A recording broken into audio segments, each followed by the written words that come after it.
miachwen, ne neto Andrew, nehen pachual nach. Hello to all, my name is Andrew Pittman. I am from Los Coyotes. I greeted you in the Cahuilla language.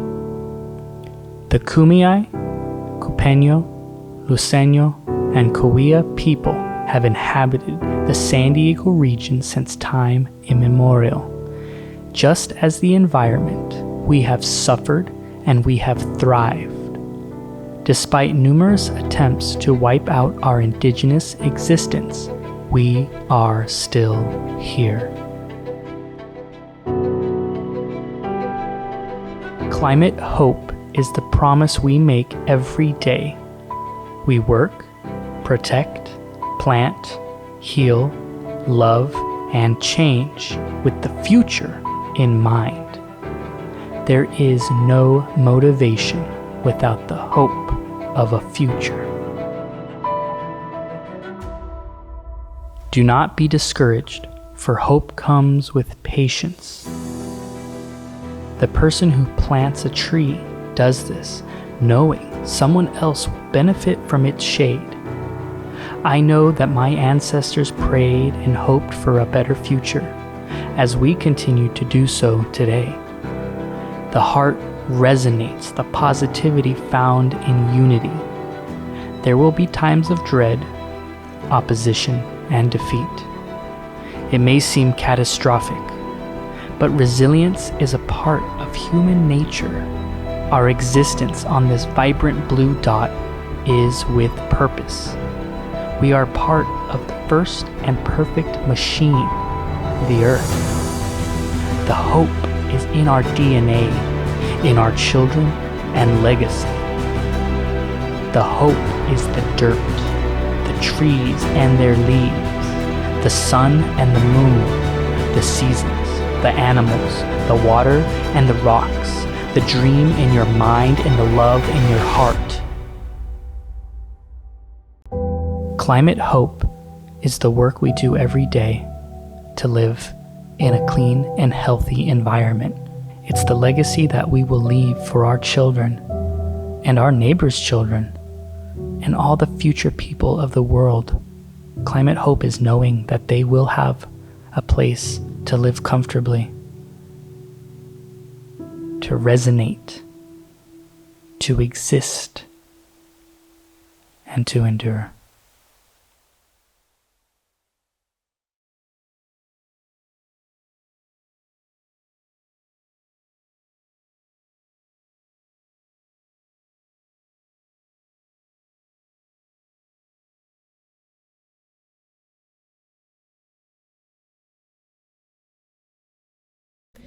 Imagine a typical British countryside scene, and you might think of a patchwork of carefully managed, well-ordered fields, neat hedgerows and tidy rivers, a sense of nature tamed. With the loss of so much British wildlife, the time has come to let nature off the leash, give natural processes space, and who better to welcome back than the original landscape artist, the beaver. Weighing up to 30 kilograms, around the same as an 11-year-old child, they're Europe's largest rodent. They live in rivers and streams, and unlike their rabbit and squirrel relatives, they spend the majority of their time in the water. And they're brilliantly adapted to this lifestyle, with a strong paddle-shaped tail, webbed feet, waterproof fur, and they can hold their breath for up to 15 minutes underwater. A beaver's most important feature is their large, bright orange front teeth, protected with an orange iron-filled enamel to strengthen and prevent tooth decay. They use these strong, sharp teeth to coppice trees for food and dam building.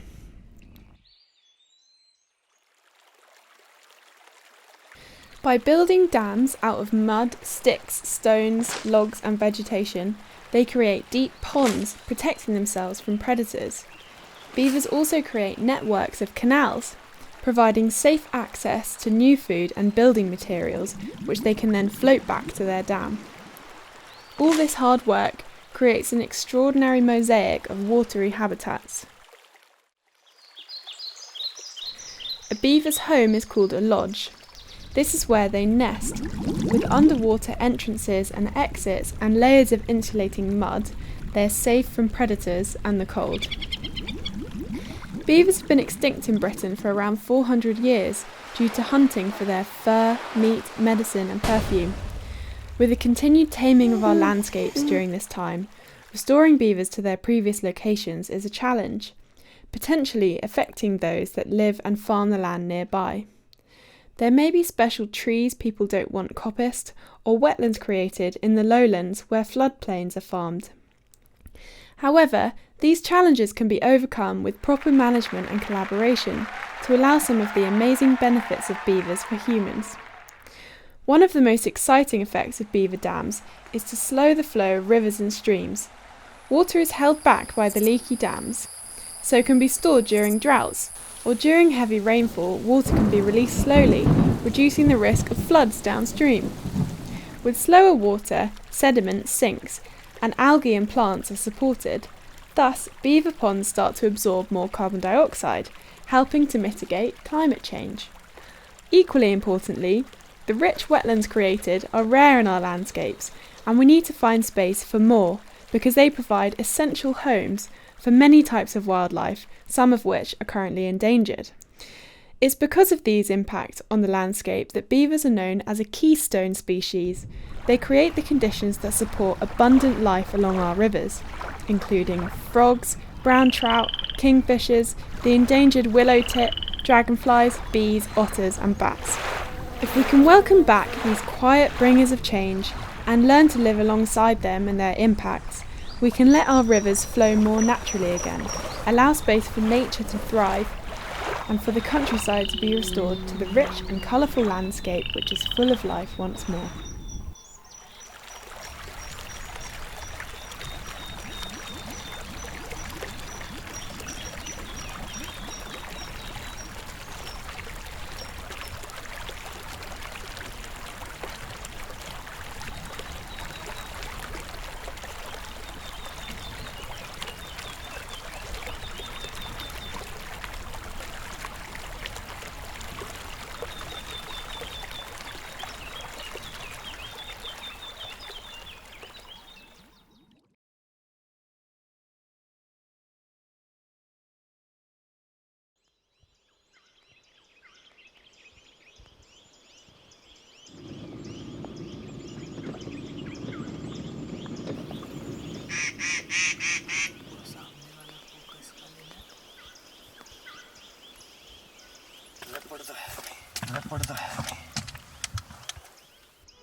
कि आ पिया इन नैनन में नैनन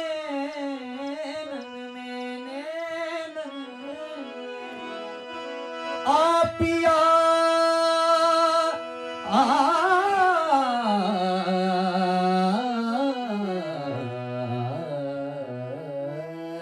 छाप तिलक सब थी मेरे मोते नैना मिलाई के छाप तिलक सब थी मेरे मोते नैना।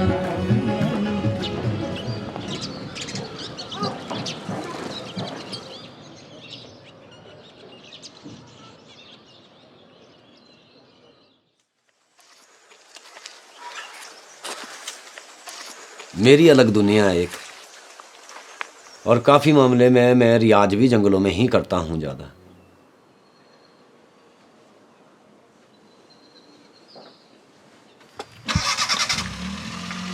तेंदुआ मतलब ते से तेज, नौ से नाखून, दू से दुम और आ से आहट। ये आदमी की हर चीज़ की आहट बहुत दूर से ले लेता और खुद अपने आप आहट नहीं करता चलने में, पत्ता तक ये टूटने नहीं देगा। तेरे को मिलना तो पड़ेगा ही मेरे को एक दिन। तुझे तलाश रहा हूँ, मुझे है तलाश तेरी, मुझे तेरी जुस्तजू है। बहुत मुश्किल है, मैं बहुत कम सोता हूँ, पिछले कई सालों से बहुत कम सोया हूँ मैं। इसके लिए बहुत सारा समय चाहिए, मतलब रोज ही जाके आपको लेपर्ड नहीं मिलेगा यहाँ पे।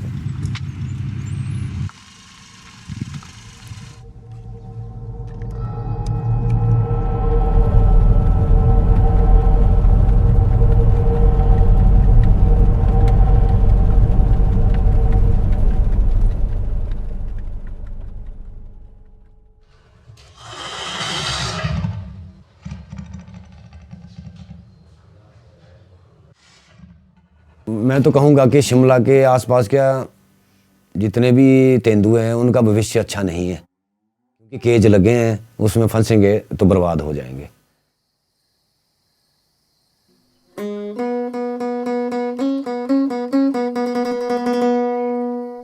क्या है कि भाई ये स्पीशीज ऐसी है कि क्या पता ये कल को ना हो, तो कम से कम हमारे चित्रों में तो रहेंगे।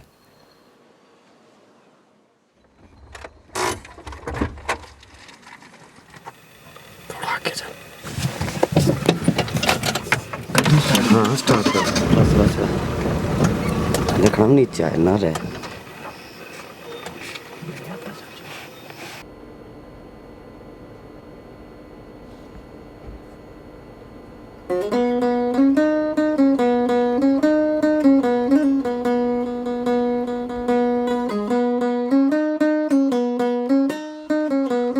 ये जितने भी 7 सुर बने हैं ये सब नेचर से बने हैं।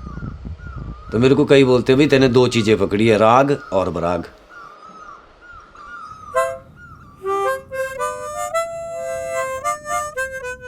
एक एडजस्टमेंट करनी होगी तेंदुए के साथ कि तेंदुए के साथ की जो बस्तियां गांव हैं वहां लोग कैसे रहें। अच्छा ये पिंजरा फिर इसीलिए बनाया जो कुत्ते बचा पाए। नहीं खाते, आदमी को नहीं खाते।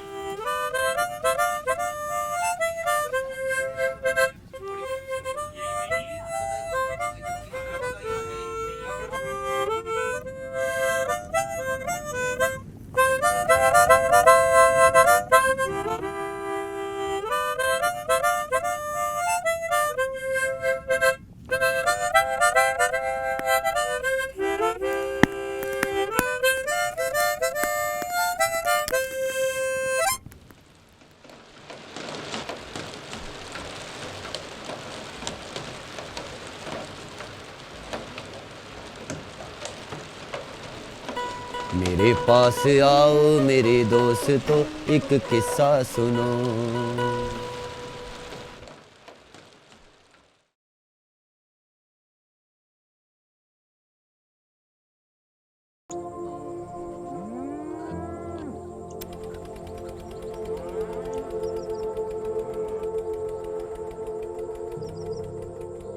There are birds all over the world which live in varied habitats, from alpine forests to grasslands to coasts and even deserts. There are these colorful, attractive birds and some with melodious calls. But ever noticed us? Birds who live just beside you. Birds in paddy fields. We are pale, have a croaky voice, and some are so small you can't even find us with your naked eye. Pretty much because we love camouflaging. Today, I'm going to take you to my village Bishankedi, which lies in Bhopal, the capital of Madhya Pradesh. Well, the reason we birds have started using your agricultural fields as our home starts with a story. Back in 1960s, Green Revolution was started in India when agriculture was converted into an industrial system due to the adoption of newer methods and technology. There was a wave of using high-yielding variety seeds, tractors, irrigation facilities, pesticides, and fertilizers. Due to this, natural habitats like wetlands and forests went on declining, and more agricultural fields were set up to feed the overgrowing population. We birds then decided to look for food and place to raise our young ones in agricultural fields. As rice crop demands water during its initial stages, we were also convinced that this could be our artificial wetlands.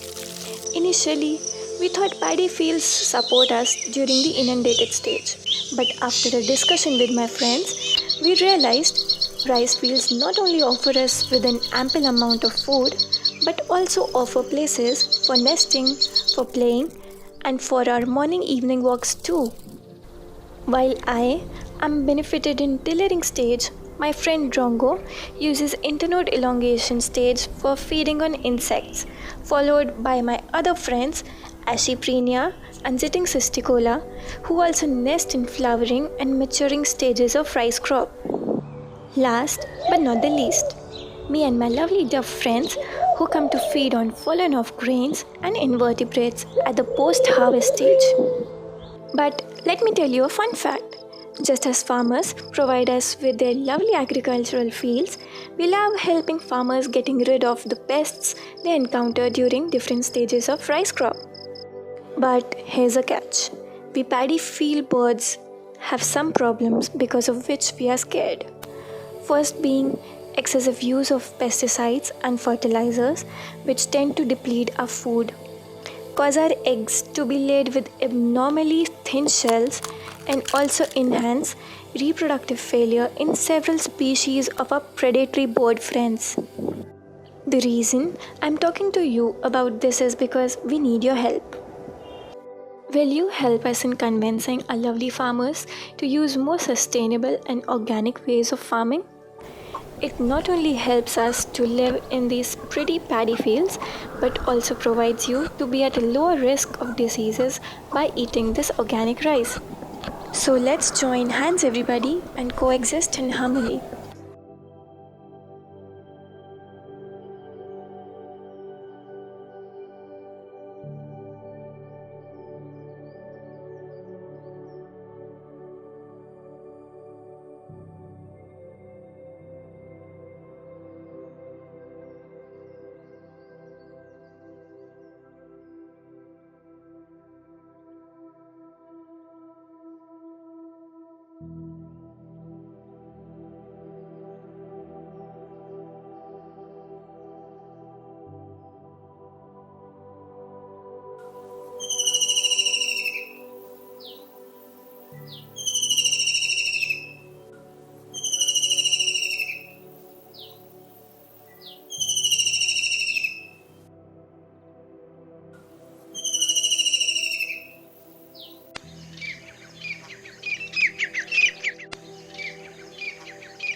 mucha importancia tienen, demasiada importancia. ¿Sí? Cuzuco es el pulmón de San Pedro. Es el pulmón de San Pedro, todos estos cerros aquí para allá. No andarle echando sucio al agua ni nada de eso. Cortar árboles y todo eso es malísimo.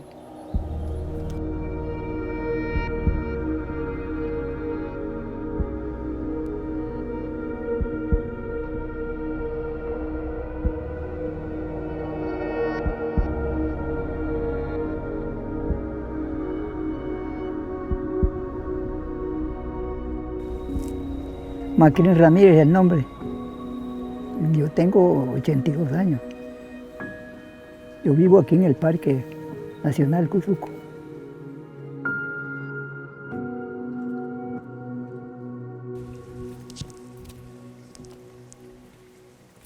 Esta es menta. Esta es menta, bien olorosa. Sí, huele bien fuerte. Es muy buena. Todas son de Honduras. Nativa. Toda la planta es de aquí, de Honduras. Sí, me gusta, es bien bonita. Sí, yo hice esta casa. Esta yo la hice. Sí. En 1971. Ese fue el año que vine yo aquí. En ese tiempo no era parque. Sí, era una montaña. Cuando vino el parque, entonces la propiedad se quedó allí porque no había para dónde. Ha cambiado bastante el clima. Ya no es el mismo clima de antes.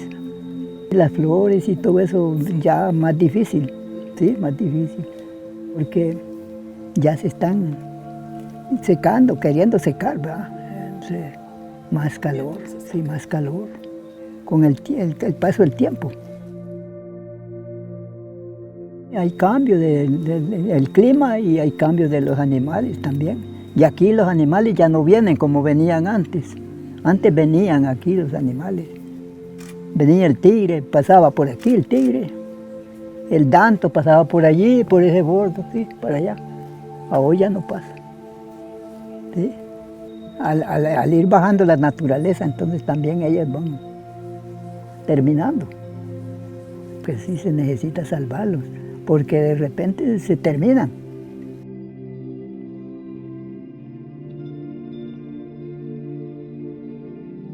Bueno, aquí es muy cálido, muy bonito, muy sustancioso, ¿verdad? La naturaleza es mejor, más bonita. Aquí nosotros vivimos en aire fresco.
I live by the light.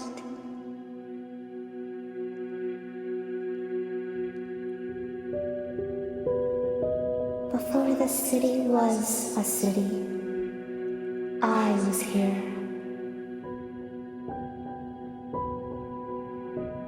The only light at night was the moon.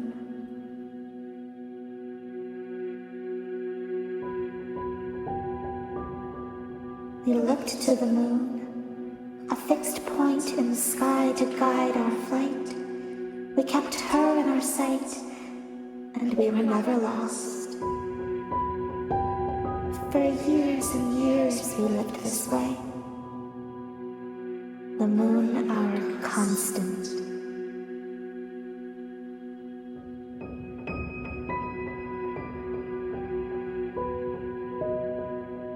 Now the city is a city.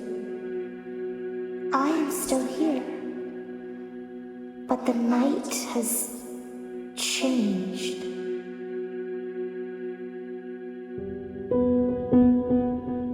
There are little moons everywhere. On tall black sticks in the streets. Circles of red, green, and orange in the air. Squares of yellow rushing by with a roar. I can't find my way home.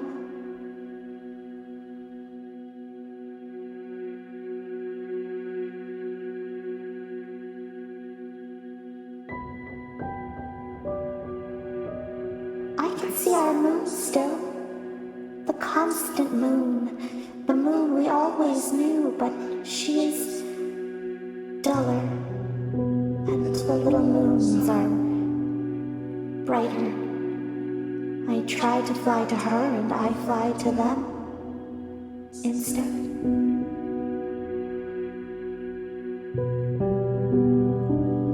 I live by the light of the little moons. Before the city was a city, I was here. After the city is a city, I will be here still. And the only light at night will belong to us again.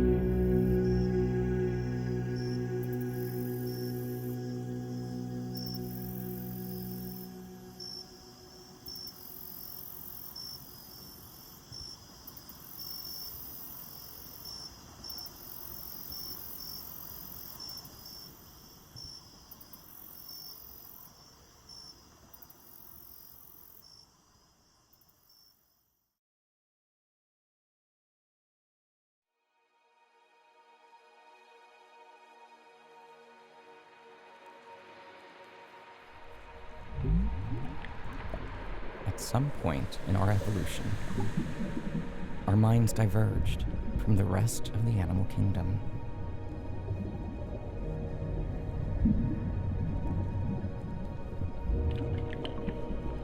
A singularity we came to know as our free will.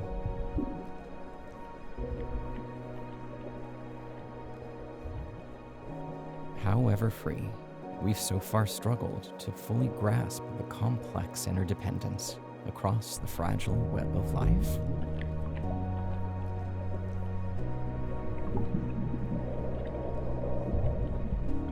It's not news that most shark populations are now collapsing, and with them, hope, as a vital ecosystem crumbles down.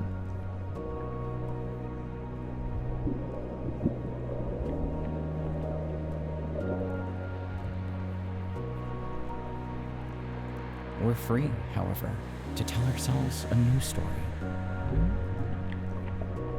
Maybe a story that rethinks our old, expired concepts of growth. Perhaps a story that remodels what value means to us.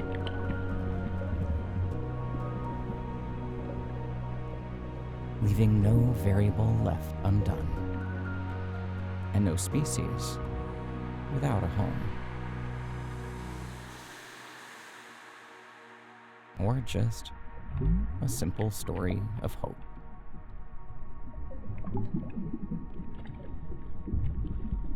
A story of convergence.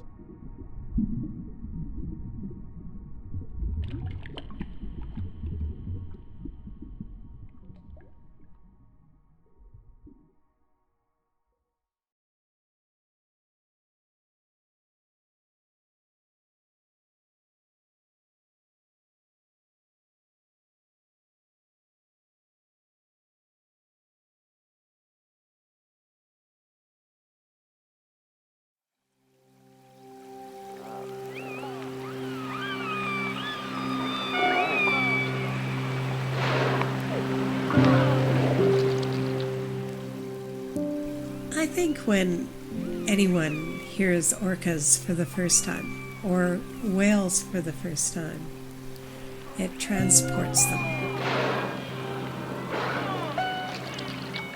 And this has always been the case for myself, that when I'm in the lab, this is when I get re-energized. I still get excited after 40 years of listening to their calls because it's so intimate. You're there with the whales, whatever they're doing. We can't always interpret what they're doing. We definitely do not know exactly what they're communicating, and that just adds to the mystery.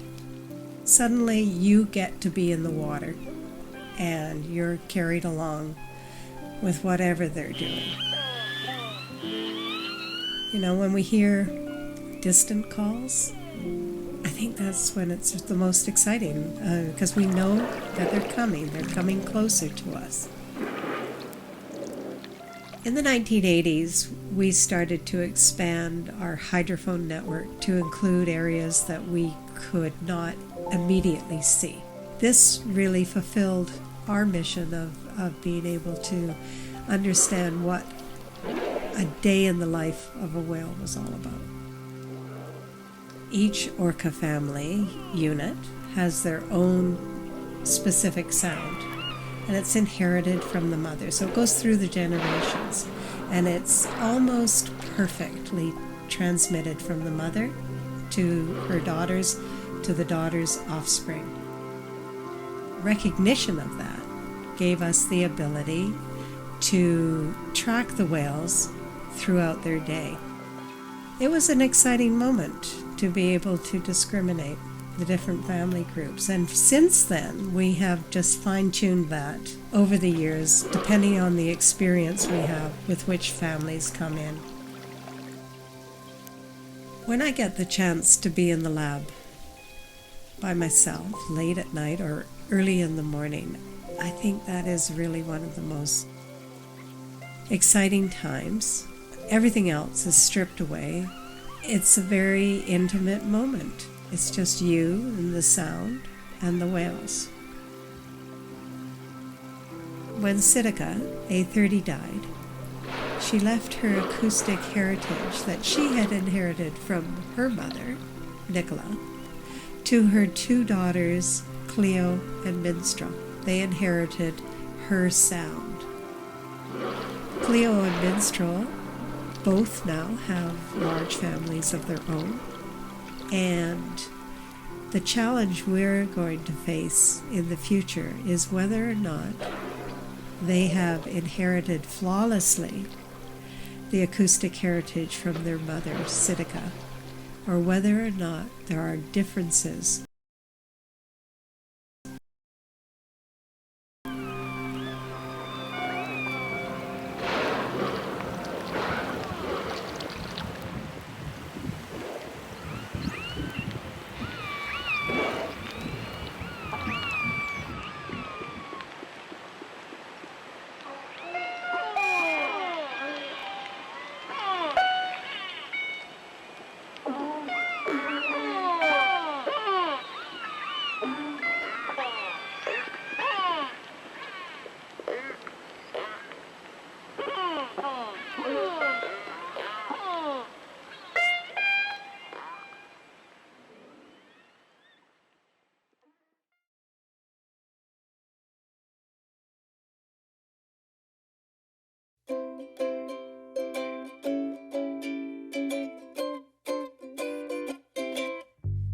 under the sea,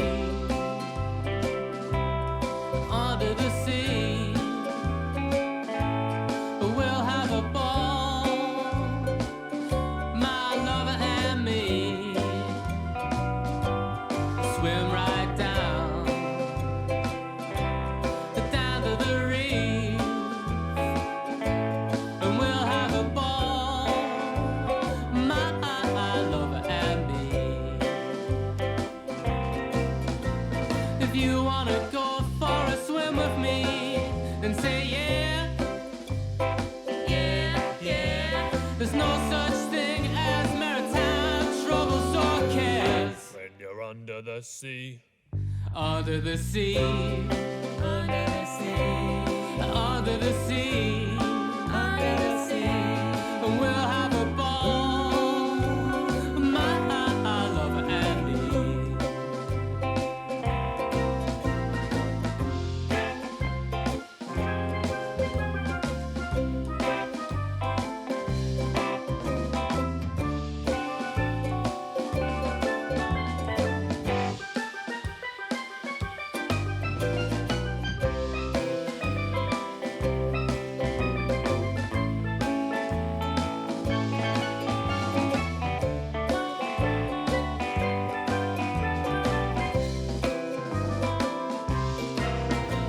If you wanna go for a swim with me, then say yeah, yeah, yeah. There's no such thing as maritime troubles or cares when you're under the sea. Under the sea, under the sea, under the sea, under the sea. We'll have a ball, my lover and me. We'll swim right down, down to the reef, down to the reef.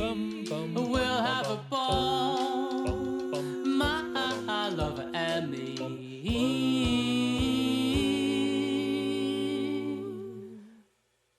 We'll have a ball, my lover and me.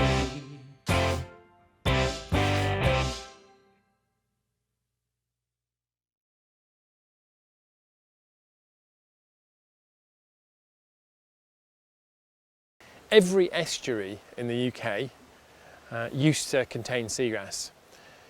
50% of those estuaries no longer contain seagrass. They're no longer present because we've damaged the water quality. We've damaged the coast through coastal development.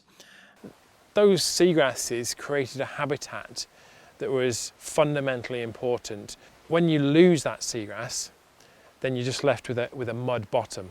So we had an epic season of seed collection last summer.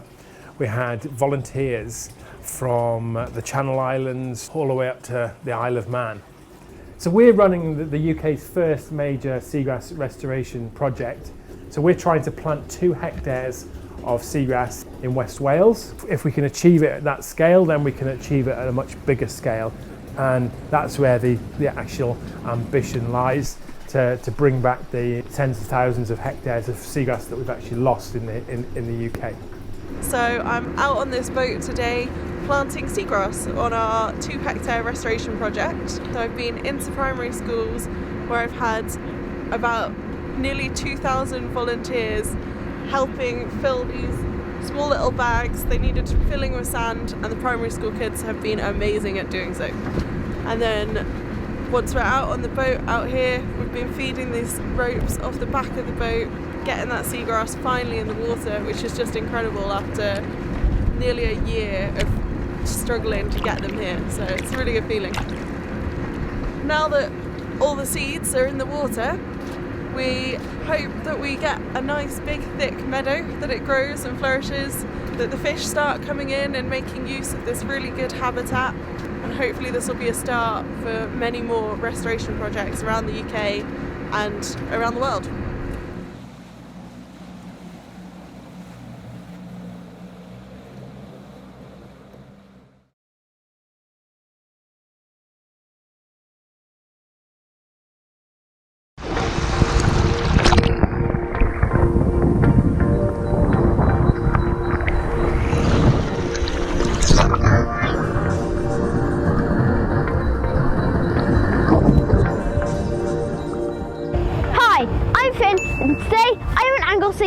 one of the biggest British Isle sharks, the basking shark. Also, I'm not just here for that today, I'm also here to research how many sharks are in the English and Australian area. In the English areas, there are around 40 different species which are most commonly found on the west and south coast. The smallest being the velvet belly lantern shark, which grows to the size of 30 centimetres, and the biggest being the whale shark. Oops, I mean the basking shark, which actually grows to 12 metres. In the Australian waters, there has been 117 different species of shark. The smallest being the pygmy shark, which grows to 1 foot, and the biggest being the whale shark, which grows to 12 metres. Since 1791, there had been 190 fatal shark attacks in Australia, and in the UK there has been one in 1922. I've just been walking around 5 minutes for a new place to shoot when I've seen a fisherman's net, a plastic bottle, whatever this blue thing is, and this common plastic bag. Why are we still doing this? These are my top 3 tips to help tackle global warming. Number 1, stop buying plastic bottles and buy a reusable bottle. Number 2, turn off the lights. Don't waste electricity. Number 3, walk or bike whenever you can.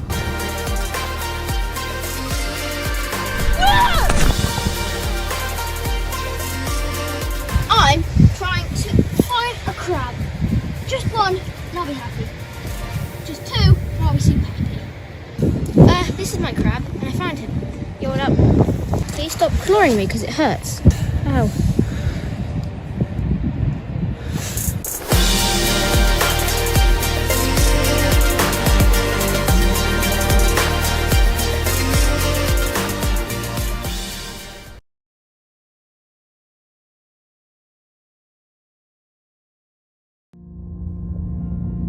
A Pacific kelp forest, home to a variety of marine mammals and other aquatic species.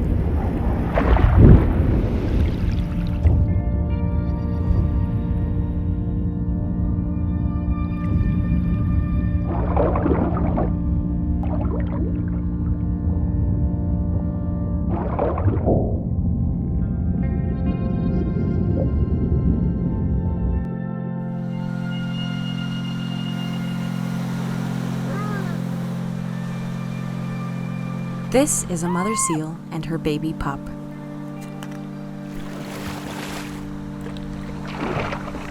Seals are semi-aquatic, which means they often spend a portion of each day on land. Seals need to haul out for a variety of reasons: to rest, give birth, and molt. Young seals may haul out on land for up to a week while they still depend on mom.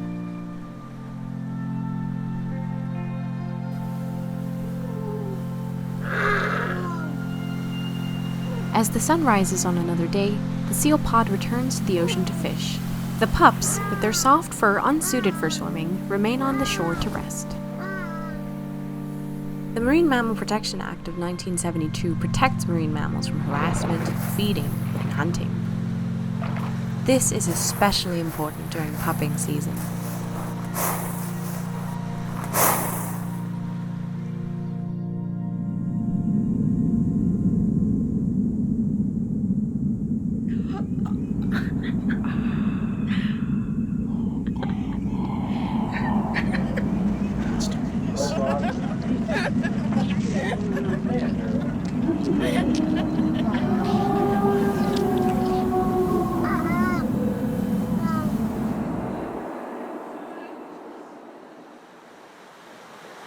Most of the pups that are rescued and arrive at our center are due to maternal separation during the first month of life, and they're still dependent. Human interference is something we see every season.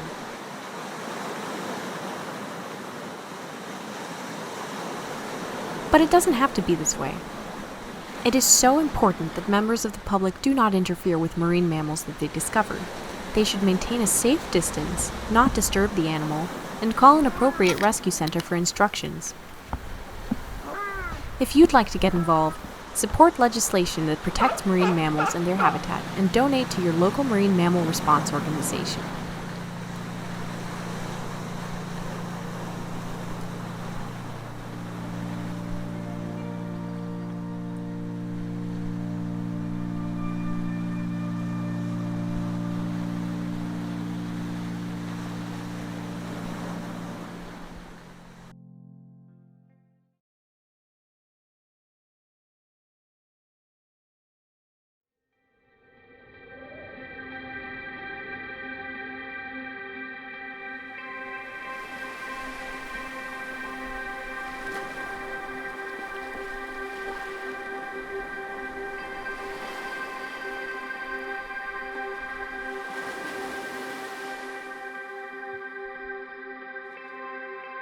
Arctic foxes play a vital role in Iceland's web of life. They settled here long before humans and are the only native land mammal.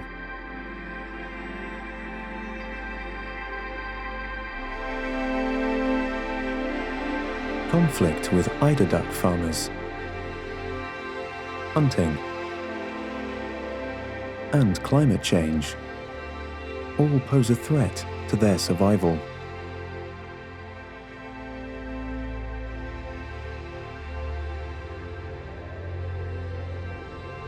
In the remote northwest, a peninsula uninhabited since the 1950s has become their sanctuary.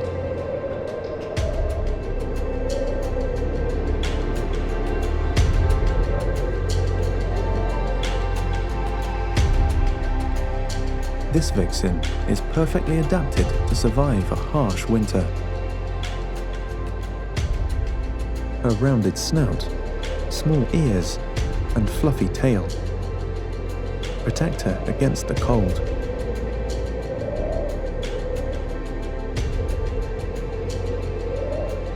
In Iceland's West Fjords, most foxes have dark fur, even in the winter months.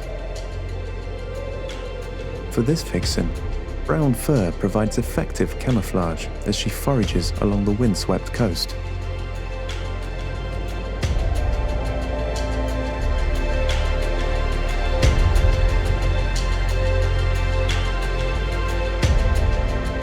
When the weather is especially bad, she digs a shallow burrow in the relentless snow and curls up for a nap until the sunshine returns.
This is a thank you from me to you. You are my hero, my unsung conservation hero. No, don't look to your left, nor the person to your right, not even over your shoulder. I mean you. To the dedication of those monitoring eagles in Scotland in all weathers. To those who guard rhino that others would shoot. And the trackers who help us find the animals they once used to hunt. I say thank you. Without you, all our science would be worth nothing. This is a thank you to the mechanic who fixed our vehicles, the pilot who flew our surveys, and the fisherman who kept us safe in the ocean. This is a thank you to the doctor who treated our malaria, the nurse who looked after us, and the friends who always welcome us home. I hear you say, but I'm not the one doing conservation in the vast plains of Africa, the crags of the Scottish Highlands or the depths of the Amazon forest. To the lawyers, the accountants, the bureaucrats, I don't envy you. Thank you for making our expeditions work. To the lab tech who extracted the DNA, the computer whiz who fixed my code, and the librarian who tracked down that elusive text. Thank you. Thank you to the teachers that taught us, the mentors that mentored us. Every time you choose organic, buy local, or go just a day, a week, or a month without meat, you are being my unsung hero. To the farmer that leaves the wild field edges, to the rancher who forgives the wolf, and the forester that plants more than they cut. Thank you. To those of you who have collected litter on a beach, used a reusable water bottle, shared a car ride, taken the slow train instead of the cheap plane, thank you. I know sometimes you think it's only conservationists that do conservation. You are wrong. You do conservation with so many small actions. We have the easy job, the glamorous bit, the glory that everyone sees. I want to say thank you to all those people who do their little bit every day. Without you, this world will be a worse off place. With you, this world is a wonderful place, and together we will keep it that way. You are my conservation hero. Thank you for every little thing you do. You are my hero.